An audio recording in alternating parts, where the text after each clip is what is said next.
সবাইকে আমন্ত্রণ জানাচ্ছি আরটিভির নিয়মিত স্বাস্থ্য বিষয়ক আয়োজন মেডিক্যাফে পাওয়ার্ড বাই নেভিয়ান। প্রিয় দর্শক, আপনাদের সাথে আছি আমি ডাক্তার অর্থি জোকরেভ। উচ্চ রক্তচাপ এমন একটি নীরব মহামারী রোগ যেখানে বেশিরভাগ ক্ষেত্রে প্রাথমিক অবস্থায় রোগীরা বুঝে উঠতে পারে না যে তাদের রক্তচাপটি দীর্ঘদিন ধরে স্বাভাবিকের চাইতে অনেক মাত্রায় বেশি রয়েছে। দর্শক, এই যে উপসর্গ অনেক ক্ষেত্রে এটি লক্ষণবিহীন, কিন্তু আপনি কি করে বুঝবেন যে আপনার উচ্চ রক্তচাপ হয়েছে কিনা? এবং আপনি যদি সঠিকভাবে এটিকে নিয়ন্ত্রণ না করেন, আপনার শরীরের অন্যান্য অঙ্গ প্রত্যঙ্গ কতটুকু ক্ষতিগ্রস্ত হতে পারে শুধুমাত্র এই নিয়ন্ত্রণহীনতার অভাবে। প্রিয় দর্শক, আজ আমরা কথা বলবো এই প্রত্যেকটি বিষয় নিয়ে, উচ্চ রক্তচাপকে কিভাবে নিয়ন্ত্রণ করা যায় এবং করণীয় বিষয়গুলোই বা কী হতে পারে। আলোচনা করবার জন্য স্টুডিওতে আমাদের সাথে উপস্থিত আছেন ডাক্তার মোহাম্মদ শফিকুর রহমান পাটোয়ারি, সহযোগী অধ্যাপক ও বিভাগীয় প্রধান, হৃদরোগ বিভাগ, পৌমিটোলা মাল্টিকেয়ার স্পেশালিস্ট হসপিটাল। স্যার, স্বাগত আমাদের আজকের আয়োজনে। ধন্যবাদ। খুব প্রাসঙ্গিক একটি বিষয় নিয়ে আমরা আলোচনা শুরু করছি। উচ্চ রক্তচাপ এত ব্যক্তি আক্রান্ত এবং বলা যেতে পারে যে সারা দেশে প্রায় মহামারী আকার ধারণ করেছে। এমন কোনো পরিবার খুঁজে পাওয়া যাবে না যেখানে কোনো বাবা মা কিংবা পরিবারের কোনো সদস্য উচ্চ রক্তচাপে আক্রান্ত নন। শুরুতে একটু জানতে চাই যে একজন ব্যক্তির রক্তচাপ স্বাভাবিকের চাইতে কত বেশি হলে আমরা ধরে নেব যে তিনি উচ্চ রক্তচাপে আক্রান্ত? আমরা যে উচ্চ রক্তচাপের কথা বলবো, যে উচ্চ রক্তচাপ আসলে আপনি যেভাবে বললেন যে এটা আসলে একটা সাইলেন্ট কিলার হিসেবে আমরা বিবেচনা করি, যে সে কিন্তু নীরবে অনেকগুলো অর্গানকে ক্ষতি করে মানুষকে একেবারে ক্রিপল করে তোলে এবং মৃত্যুরও একটি অন্যতম কারণ হচ্ছে উচ্চ রক্তচাপ। এখন কখন আমরা বলবো যে উচ্চ রক্তচাপ, সেটা হচ্ছে ইন জেনারেল আমরা যেটা বলি যে 140 মিলিমিটার মার্কারি সিস্টোলিক আর ডায়াস্টোলিক 90 মিলিমিটার মার্কারি যদি উপরে থাকে সেই ক্ষেত্রে আমরা উচ্চ রক্তচাপ বলি। কিন্তু বর্তমানে যেটা লেটেস্ট গাইডলাইন অনুযায়ী বলা হচ্ছে যে স্বাভাবিক রক্তচাপ হলো 120 মিলিমিটার মার্কারি সিস্টোলিক, ডায়াস্টোলিক হচ্ছে 80 মিলিমিটার মার্কারি বা তার নিচে থাকবে, আর সিস্টোলিক 120 মিলিমিটার মার্কারি বা তার নিচে থাকবে। যদি ব্লাড প্রেশার 130 মিলিমিটার মার্কারি এবং ডায়াস্টোলিক যদি 80 মিলিমিটার মার্কারি উপরে থাকে তাহলেই কিন্তু এখন উচ্চ রক্তচাপ হিসাবে বিবেচনা করা হয়। চিকিৎসার ক্ষেত্রে দেখা যাচ্ছে যে যদি কোনো রোগীর ডায়াবেটিস থাকে, হার্টের রোগ থাকে, ব্রেনে স্ট্রোক থাকে বা কিডনির সমস্যা থাকে, সেই ক্ষেত্রে কিন্তু আপনার systolic blood pressure 130 millimetre, diastolic blood pressure 80-র উপরে থাকলেই কিন্তু তার ব্যবস্থা নিতে হবে। আর যেই ক্ষেত্রে দেখা যাচ্ছে যে তার এই ধরনের কোনো রোগ নাই, সেই ক্ষেত্রে হচ্ছে আপনার 140 এবং 80 মিলিমিটার মার্কারি, 90 মিলিমিটার মার্কারি উপরে থাকলেই কিন্তু তার অবশ্যই ওষুধ প্রয়োগের প্রয়োজন রয়েছে। এবং উচ্চ রক্তচাপ যদি আমরা বলি এটা কি জিনিস, সেই ক্ষেত্রে আমরা দেখি যে যখন রক্ত আপনার রক্তনালীর ভিতর দিয়ে প্রবাহিত হয় এবং তার জন্য হচ্ছে কি রক্তনালীর গায়ে একটা প্রেসার প্রয়োগ করে, এই প্রেসারটাকে আমরা বলি উচ্চ রক্তচাপ। আপনার রক্তচাপ বলি আমরা। যখন এটার মাত্রা বেশি হয় তখন আমরা তাকে উচ্চ রক্তচাপ বলি। এবং মাত্রা বেশি হয়ে যাওয়ার ফলে কি হয়, হার্টের উপর কিন্তু চাপ পড়ে, যেমন অতিরিক্ত প্রেশারের এগেনিস্টে তখন হার্টকে কিন্তু কাজ করা লাগে, যার জন্য হচ্ছে কি হার্ট ক্ষতিগ্রস্ত হয় দীর্ঘমেয়াদী যদি উচ্চ রক্তচাপ থাকে। আচ্ছা, আপনি একটু প্রশ্ন এক্ষেত্রে চলে আসে যে এত জটিলতা এবং প্রাথমিক অবস্থায় বোঝার কোনো উপায় রয়েছে কিনা? কোন উপসর্গের মাধ্যমে একজন ব্যক্তি বুঝবেন? এটা অনেক সময় বোঝাও যায় না, যার জন্য আমরা একে সাইলেন্ট কিলার বলি। যেমন সাইন সিমটম অনেক সময় কিন্তু ক্লিয়ার কাট বোঝা যাচ্ছে না। অনেক ক্ষেত্রে আমরা দেখি যখন একজন পেশেন্ট অন্য কোনো রোগের জন্য ডাক্তারের চেম্বারে যাচ্ছেন এবং ব্লাড প্রেশার মাপছেন, তখনই কিন্তু দেখা যাচ্ছে তার উচ্চ রক্তচাপের ব্যাপারটা বোঝা যাচ্ছে। আর কিছু ক্ষেত্রে আমরা যেটা দেখি, উচ্চ রক্তচাপের জন্য মাথা ব্যথা করা, মাথা ঘুরানো, ঘাড়ে ব্যথা, অনেক সময় বুক ধড়ফড় করা, শ্বাসকষ্টের মতো সমস্যা হওয়া, হাঁপিয়ে যাওয়া, এই ধরনের কিন্তু কিছু লক্ষণ অনেকের ক্ষেত্রে থাকে। আবার কোনো রোগী হচ্ছে কি সরাসরি জটিলতা নিয়ে কিন্তু চলে আসেন, যেমন একদিক প্যারালাইসিস হওয়া, বুকে ব্যথা, শ্বাসকষ্ট, বুক ধড়ফড় করা, হার্ট অ্যাটাক, তারপর হচ্ছে চোখের সমস্যা নিয়ে দেখা, কিডনির সমস্যা, এই ধরনের সমস্যা নিয়ে কিন্তু রোগীরা ডাক্তারের কাছে আসেন। এবং কখনও আমরা দেখি যে কোনো একটা মেডিকেল চেকআপের জন্য, যেমন কোনো একটা চাকরির জন্য বা কোনো একটা মেডিকেল চেকআপের জন্য যদি ব্লাড প্রেশার মাপছেন, তখন দেখা যাচ্ছে রক্তচাপটা কিন্তু ধরা পড়তেছে। যার জন্য আপনি দেখবেন যে আমরা যে বিশ্ব উচ্চ রক্তচাপ দিবস পালন করা হয়, সেখানে দেখবেন যে সবসময় খালি ব্লাড প্রেশার মাপার ব্যাপারটা নিয়েই কিন্তু ওনারা খুব বেশি সচেতনতার জন্য বলেন, এনকারেজ, যে ব্লাড প্রেশারটা মাপা দরকার, বোঝা দরকার আসলে কে উচ্চ রক্তচাপের রোগী, কে উচ্চ রক্তচাপের রোগী নয়, সঠিকভাবে এবং ভালোভাবে উচ্চ রক্তচাপটা মেজার করার জন্য বলা। একটু জানতে চাই যে আসলে আমরা তো বেশিরভাগ ক্ষেত্রে ধরেই নেই উচ্চ রক্তচাপ নেই, অনেক ক্ষেত্রে প্রাথমিক অবস্থা শনাক্ত হচ্ছে না, যেমনটি আপনি বলছিলেন যে এই কারণেই তো এটি নীরব ঘাতক। কিন্তু আসলে আক্রান্তের ঝুঁকিতে কারা সচেতন হবেন, কারা আসলে ব্লাড প্রেশারটি মনিটর করবেন, কারা উচ্চ রক্তচাপের ঝুঁকিতে আছে? যেমন আমরা দেখি যে যারা খাবারের সাথে লবণ বেশি খাচ্ছেন মানে খাবারের লবণ হচ্ছে বিভিন্ন প্রসেস ফুডের মাধ্যমে কিন্তু লবণ চলে আসে। তাহলে অতিরিক্ত লবণ যারা খাচ্ছেন তারা কিন্তু ঝুঁকিতে থাকেন। বয়স একটা ব্যাপার, যেমন 40 থেকে 60 বছর বা তার ঊর্ধ্বে যারা থাকে তাদের ক্ষেত্রে দেখা যায় যে উচ্চ রক্তচাপের ঝুঁকি থাকে। যাদের পরিবারে অন্যান্য সদস্যদের উচ্চ রক্তচাপ থাকে তাদের ক্ষেত্রে কিন্তু রক্তচাপের ঝুঁকি থাকে। যাদের ওজন বেশি, যেমন বডি মাস ইন্ডেক্স যদি বেশি থাকে 25-এর উপরে থাকে, তাদের ক্ষেত্রে ঝুঁকি বেশি। ধূমপান যারা করেন, তামাক যারা নিচ্ছেন, যারা অ্যালকোহল খাচ্ছেন, যারা ড্রাগ এডিক্টেড, তাদের ক্ষেত্রে যারা টেনশন, অস্থিরতা, কর্মক্ষেত্রে সমস্যা, বিভিন্ন ধরনের জটিলতার ভিতরে যারা থাকেন তাদের ক্ষেত্রেও কিন্তু উচ্চ রক্তচাপের ঝুঁকি থাকে। এর পাশাপাশি আমরা দেখি কিছু রোগের কারণে, যেমন যাদের ডায়াবেটিস, যাদের রক্তে কোলেস্টেরলের মাত্রা বেশি, যেমন যাদের কিডনির সমস্যা থাকে, থাইরয়েডের সমস্যা থাকে, যাদের হচ্ছে পিটুইটারি গ্ল্যান্ডে অ্যাক্রোমেগালি, পিটুইটারি মানে হাইপার পিটুইটারিজম, তারপরে অ্যাড্রেনাল গ্ল্যান্ডে প্রবলেম থাকে, এই ধরনের রোগীদেরও কিন্তু উচ্চ রক্তচাপের ঝুঁকি কিন্তু বেশি। এছাড়া আমরা আবার দেখি যাদের রেনাল আর্টারি স্টোনোসিস, যাদের কিডনির সমস্যা, যাদের কোয়াগুলেশন দেওয়াটা থাকে, তাদেরও কিন্তু রক্তচাপের ঝুঁকি থাকে। তাহলে আমরা যে গ্রুপগুলো আমরা দেখলাম, এই গ্রুপগুলির ভিতরে আমরা দেখছি ফ্যামিলি হিস্ট্রি খুব গুরুত্বপূর্ণ, খাদ্য অভ্যাসের একটা ব্যাপার আছে, তারপর বয়সের একটা ব্যাপার আছে, আবার কিছু রোগের যাদের ব্যাকগ্রাউন্ড থাকে তাদেরও উচ্চ রক্তচাপের একটা ঝুঁকি থাকতেছে। বেশিরভাগ ক্ষেত্রে আমরা দেখা যায় যে একটা সময় পর্যন্ত দেখতাম যে বয়োজ্যেষ্ঠ ব্যক্তিরাই শুধুমাত্র আক্রান্ত। এখন কিন্তু প্রেক্ষাপটটি একদম বদলে গিয়েছে। তরুণ, মাঝবয়সী এবং মানে 14 বছর 15 বছর পেরিয়ে যাওয়ার পরে অনেকে দেখা যায় উচ্চ রক্তচাপে আক্রান্ত হয়ে যাচ্ছে। এই প্রেক্ষাপটটি বদলে গেল কি কম কারণে? বয়সে উচ্চ রক্তচাপ যদি আমরা সেটা বিবেচনা আনি, যেমন এখানে কম বয়সে উচ্চ রক্তচাপের ক্ষেত্রে আমরা কিছু জিনিস আমরা আনি যে সেকেন্ডারি কজগুলি খোঁজার জন্য আমরা বলি একটা কিডনির সমস্যাগুলো জরুরি। এর পাশাপাশি বর্তমান সামাজিক এবং বাস্তবতা যেটা, সেটা হচ্ছে যে একজন কম্পিটিটিভ লাইফস্টাইলের জন্য টেনশন, অস্থিরতা, তারপর যে কোনো জায়গায় হচ্ছে কম্পিটিশন, যার জন্য হচ্ছে কি আপনার এই টেনশনের কারণেই হচ্ছে কি উচ্চ রক্তচাপের কিন্তু মাত্রা দেখা যায় একেবারে ইয়াং লাইফস্টাইল, কম বয়স থেকে। আবার খাদ্য অভ্যাসও দেখবেন অনেক পরিবর্তন চলে আসছে। এখানে আমরা বেশি বেশি পরিমাণ ট্রান্সফ্যাট খাচ্ছি, যে খাবারগুলো প্রসেস ফুডগুলো থাকে এখানে লবণের মাত্রা বেশি, ট্রান্সফ্যাটের পরিমাণ বেশি। তো এই খাবারগুলো কিন্তু আমাদের হার্ট হেলদি না, আমাদের জন্য ভালো খাবার না। এই খাবারগুলোর কারণে হচ্ছে কি রক্তনালীর আপনার ইলাস্টিসিটি কমে যাচ্ছে, লবণের মাত্রা বেড়ে যাচ্ছে, যার জন্য কম বয়স থেকে আপনার দেখা যাচ্ছে যে উচ্চ রক্তচাপের কিন্তু ঝুঁকি বেড়ে যাচ্ছে। আচ্ছা, মানে যখন আক্রান্ত হলো অন্য কোনো ডিজিজ শনাক্ত করতে গিয়ে কি এই ডিজিজটি ধরা পড়ে, নাকি সব ক্ষেত্রে রোগীরা মানে এই ডিজিজটি নিয়েই আপনাদের শরণাপন্ন হচ্ছে? না, সব ক্ষেত্রে কিন্তু উচ্চ রক্তচাপ নিয়ে রোগীরা আসেন না। আমরা যেটা দেখি অধিকাংশ ক্ষেত্রে কিন্তু রোগীরা জটিলতা নিয়ে কিন্তু উপস্থিত হন। এখন কথা হচ্ছে এইটা সচেতনতা বাড়ার সাথে সাথে, যেমন প্রতি বছরই উচ্চ রক্তচাপ দিবস পালন করার জন্য এখন কিছুটা মানুষের ভিতরে যেমন সচেতনতা আসছে যে আমার প্রেশারটা দেখা উচিত, প্রেশারটা বেড়ে গেল কিনা। যেমন অনেকেই ঘাড়ে ব্যথা যদি হয়, মাথা ব্যথা হয়, সাথে সাথে চিন্তা করে যে না আমার মনে প্রেশার বেশি গেছে, আমি একটু প্রেশারটা মাপি। এই যে সচেতনতার জন্য কিন্তু অনেক রোগী কিন্তু আগে এখন আসতেছেন জটিলতার আগে। কিন্তু আগে আমরা দেখতাম যে সব ম্যাক্সিমাম পেশেন্টই আসছেন জটিলতা নিয়ে, এখন কিন্তু জটিলতা হওয়ার আগেই কিন্তু চলে আসতেছেন। মানে প্রেক্ষাপটে খানিকটা বদলেছে, আমরা অনেকখানি সচেতন করতে পেরেছি দর্শকদের। স্যার, একটু জানতে চাই যে এই যে এত এত রোগী উচ্চ রক্তচাপে আক্রান্ত, প্রত্যেকের ক্ষেত্রে তো দীর্ঘমেয়াদী ওষুধ খাওয়ার একটি পরিকল্পনা আপনারা দিয়ে দেন। যখন কোনো রোগী শুনে যে দীর্ঘমেয়াদী একদম আজীবন ওষুধ খেয়ে যেতে হবে, ওই যে প্রেসক্রিপশনে দেওয়া ওষুধটা দেখা যায় দীর্ঘদিন ধরে কন্টিনিউ করছে, একবার যেটা দেওয়া হয়েছিল ফলো আপ করানোর প্রয়োজন মনে করে না, এবং হয়তো বা এমন কোনো পরিবারের সদস্য রয়েছে যিনি উচ্চ রক্তচাপে আক্রান্ত, তিনি ফার্মাসিতে গিয়ে আরেকজন ব্যক্তি শনাক্ত করলেন, পরিবারের আরেকজনের দেওয়া ওই ওষুধটা তিনিও কন্টিনিউ শুরু করলেন।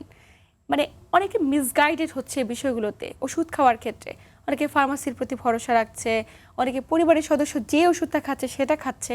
মানে বিষয়গুলোকে আপনি কিভাবে দেখছেন? হ্যাঁ, এখানে অনেকগুলো ইস্যু আপনার নিয়ে আসছেন। যেমন একটা হলো যে একটা ওষুধ খাচ্ছেন তো খাচ্ছেনই, মানে এই ওষুধের কি পরিবর্তন প্রয়োজন আছে কি না, একটা কোয়ারি। যেমন আরেকটা প্রশ্ন হলো যে পরিবারের অন্য সদস্য যে ওষুধ খাচ্ছেন উনিও কি সেই ওষুধ খাবেন কিনা।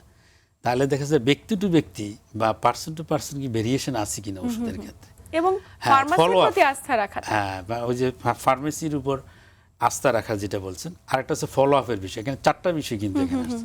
তা আমরা যদি প্রথমে ফার্মেসির বিষয়টা আমরা বিবেচনা আনি, এখানে হচ্ছে কি আমাদের দেশের মানুষের যেমন হচ্ছে ইকোনমিক্যাল অবস্থার জন্য আমরা দেখি যে পেশেন্ট হচ্ছে কি একজন ডাক্তারের কাছে যেতে অনীহা প্রকাশ করেন। একজন ডাক্তারের ভিজিটের ব্যাপার, তার কিছু পরীক্ষা নিরীক্ষা দিবেন, এই সমস্ত কারণ হচ্ছে কি ওনারা সহজ পদ্ধতি খুঁজেন যে কোন সহজ পদ্ধতিতে চিকিৎসাটা নেওয়া যায়, যার জন্য ফার্মেসিতে যাচ্ছেন অথবা বাবা মা কী ওষুধ খাচ্ছেন, অন্যরা কী ওষুধ খাচ্ছেন, আলাপ করে একটা ওষুধ শুরু করে দিলেন। এইটার কারণটা হচ্ছে আসলে ইকোনমিক্যাল প্রেক্ষাপট আর স্বাস্থ্য যেটা সবার কাছে আমরা ওইভাবে স্বাস্থ্য ব্যবস্থাটাকে পৌঁছাইতে পারিনি বা মানুষের আস্থাটা ওইভাবে অর্জন না করার কারণে কিন্তু এই সমস্যাটা হচ্ছে। আরও বিস্তারিত অনেক তথ্য জানবো, সময় হয়েছে একটি ছোট্ট বিরতি নেবার। প্রিয় দর্শক, আপনারা দেখছেন RTV নিয়মিত স্বাস্থ্য বিষয়ক আয়োজন মেডিক্যাফে পাওয়ার্ড বাই নেভিয়ান। আয়োজনের এই পর্যায়ে নিচ্ছি ছোট্ট একটি বিরতি, সাথেই থাকুন।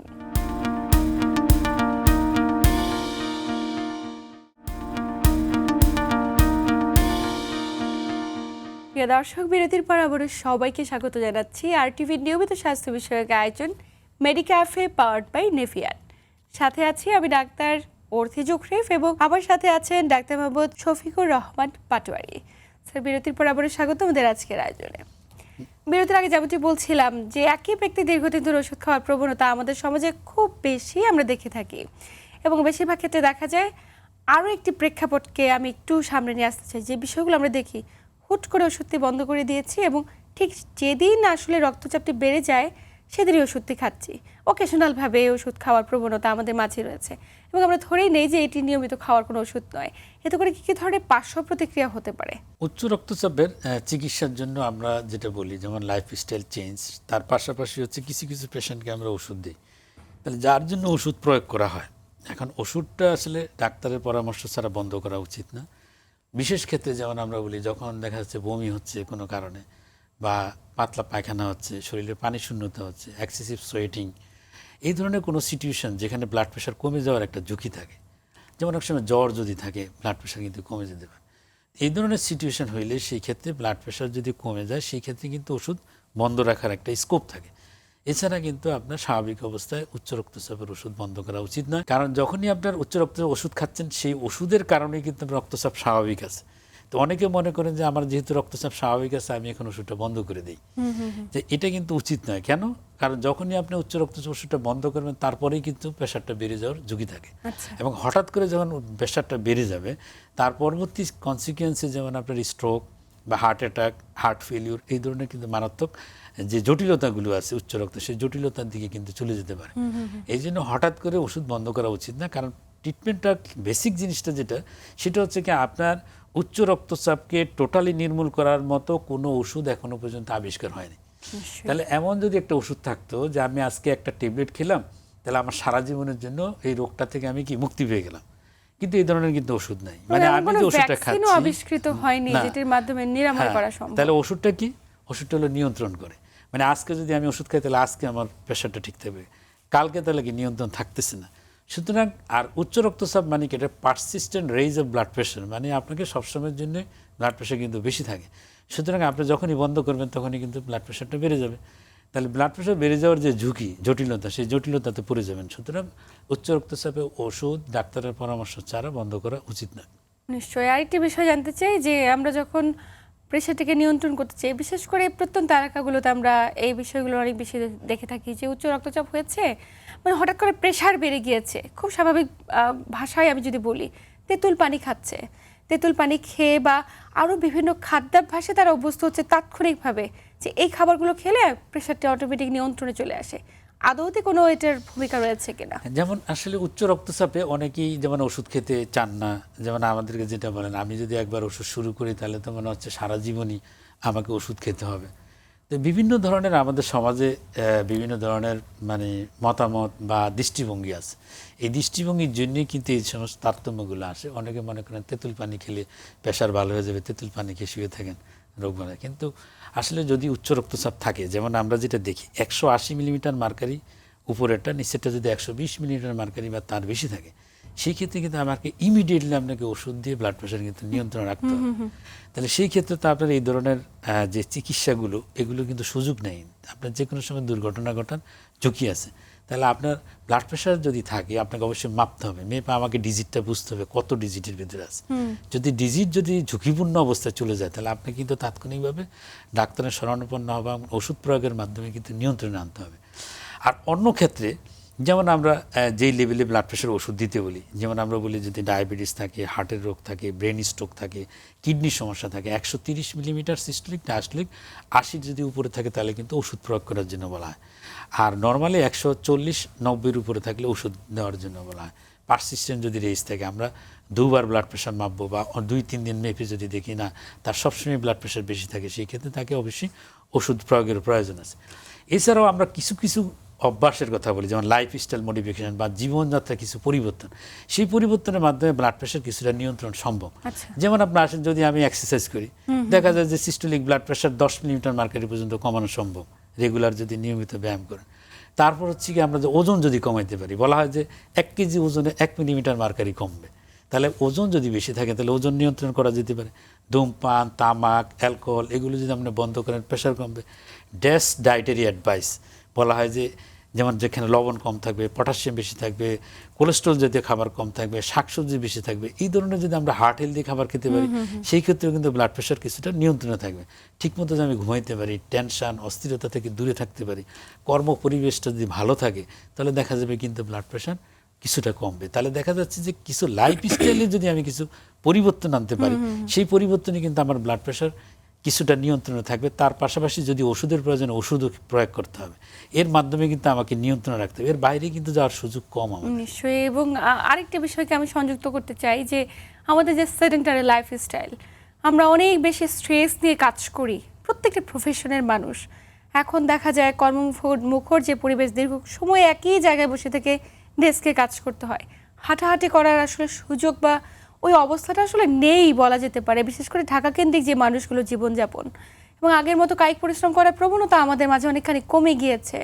এই জায়গাটিতে উচ্চ রক্তচাপ বাড়ার অন্যতম কারণ হচ্ছে কিনা এবং বেরিয়ে আসার জন্য আপনার বিশেষ কি পরামর্শ থাকবে?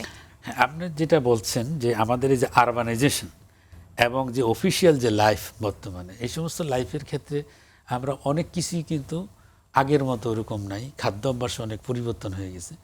আবার যেমন আমি এক্সারসাইজও সেইভাবে করা যাচ্ছে না অফিস আদালতে। এখন এর থেকে বেরিয়ে আসার উপায়টা কি? যেমন বেরিয়ে আসার উপায়ের ভিতরে আমরা যদি দেখি, যেমন আমরা যে লাইফস্টাইলের কথাগুলি বলছি, অফিসের খাদ্যাভ্যাস, যে আমরা খাবার খাবো, সেই খাবারটা আমাদের চেষ্টা করতে হবে হার্ট হেলদি খাবারের দিকে নজর দেওয়া। লবণ কম থাকবে, সুগার কম থাকবে, কোলেস্ট্রলের মাত্রা কম থাকবে, ট্রান্সফ্যাট যাতে না থাকে, এই ধরনের একটা হার্ট হেলদি খাবারের পরিবেশ তৈরি করতে হবে।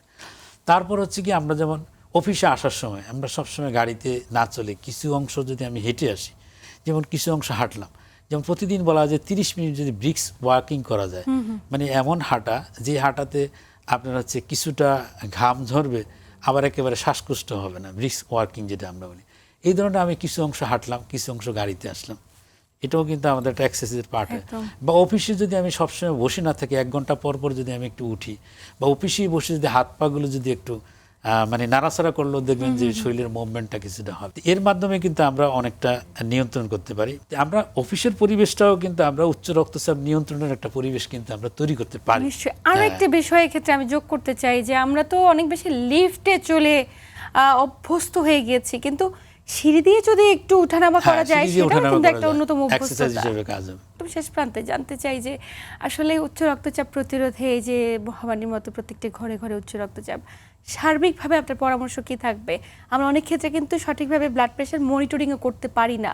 অনেক ক্ষেত্রে ফার্মাসিতে যাচ্ছি, অনেক ক্ষেত্রে ডিজিটাল মনিটরিং প্রেশার মেশিন বাসায় রেখেছি। সঠিক মেজারমেন্ট পদ্ধতি কি আসলে? আমি সঠিক পদ্ধতি ব্লাড প্রেশার মেজারমেন্টের জন্য যেটা বলা হয়, যেমন আপনাকে 5 মিনিট রেস্ট লাগবে ব্লাড প্রেশার মাপার আগে। যেমন দৌড়ে আসলে এসে যদি ব্লাড প্রেশার মাপেন, ব্লাড প্রেশার কিন্তু বেশি হবে। যেমন আপনার চা, কফি, ধূমপান যদি করে আসে ব্লাড প্রেশার মাপেন, হবে না, আপনাকে 30 মিনিট পরে মাপতে হবে।